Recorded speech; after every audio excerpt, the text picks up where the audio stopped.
87% of people tested in one 2022 study swore the same wrong detail about a logo they'd seen thousands of times.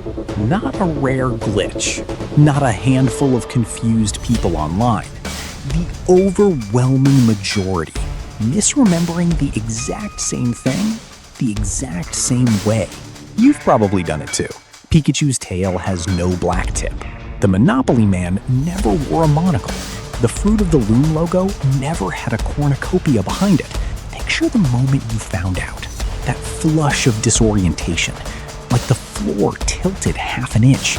Most people call this the Mandela Effect. Most people assume it means something is broken. It doesn't. It means something is working exactly as designed. Here's where it gets stranger. This isn't random static in your brain. It's structured, predictable, shared. In 2022, cognitive scientists Deepasri Prasad and Wilma Kotstall ran an experiment at the University of Minnesota.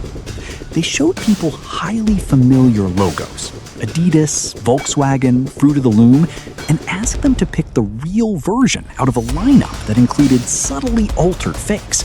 Across the board, large groups converged on the same incorrect answer, not scattered guesses. Consensus, wrong consensus. They called it the visual Mandela effect, and the pattern ruled out coincidence. Something in how memory is built was steering everyone toward the exact same error. To understand why, you have to go back further, to a case that rewired how neuroscience understands memory in the first place. In 1953, a patient known for decades only by his initials, HM, had both hippocampi removed to stop severe seizures.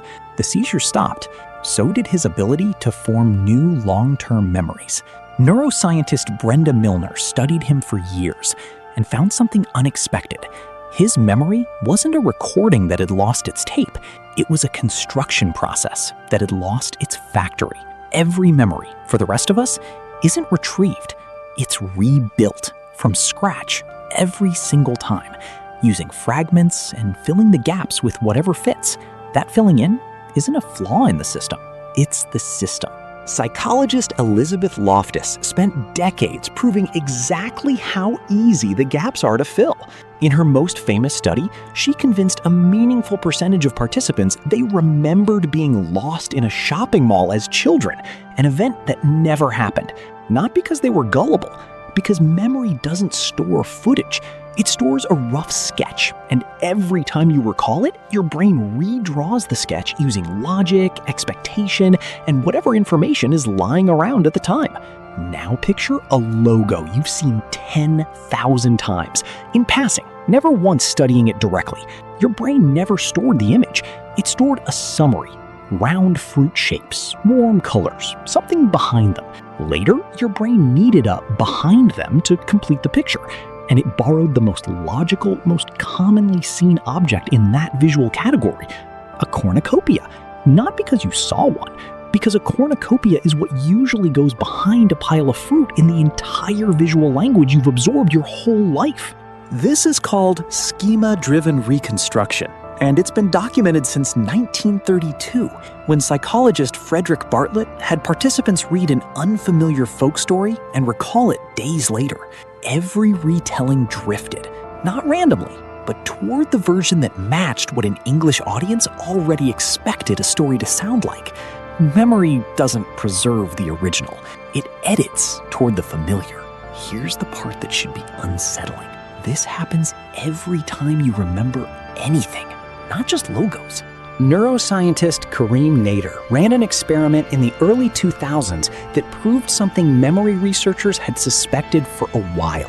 Every time a memory is recalled, it becomes briefly unstable, chemically rewritten and restored. The technical term is reconsolidation. In practice, it means the version of a memory you have today has already passed through dozens of silent edits, each one shaped slightly by the mood, context, and assumptions present the moment you last recalled it. You are not remembering the event. You are remembering the last time you remembered it. So when thousands of strangers who never met converge on the same wrong memory of the same logo, that's not proof of a parallel timeline. It's proof that human brains run on nearly identical reconstruction rules, feed millions of people the same incomplete sketch and the same cultural expectations to fill it with, and they will make the same mistake in near perfect unison. The shared wrongness isn't the anomaly. It's the signature of a shared cognitive architecture. Which flips the entire premise on its head. The Mandela Effect isn't evidence that your memory failed you. It's evidence that your memory was never built to be a camera in the first place, and never needed to be. A brain that stored every logo pixel perfect would be spending enormous energy preserving information with zero survival value. A brain that stores the gist and reconstructs the rest on demand is faster, cheaper, and for almost every decision that matters, accurate enough. The fruit of the loom cornucopia isn't a bug. It's the fossil record of a system optimized for something other than precision. That reframes the discomfort too. The moment you felt your certainty crack, that's not your mind malfunctioning. That's the one instant you got to watch reconstruction happen in real time, on a detail small enough not to matter. Every other memory you hold with total confidence, your childhood kitchen, your first day at a job, the exact words of an argument, went through the same rebuilding process. You simply never had a lineup of fake logos to catch it in the act. Somewhere between 80 and 90% of what you call remembering is quiet reconstruction, not retrieval, happening constantly, invisibly, in every memory you've ever trusted completely.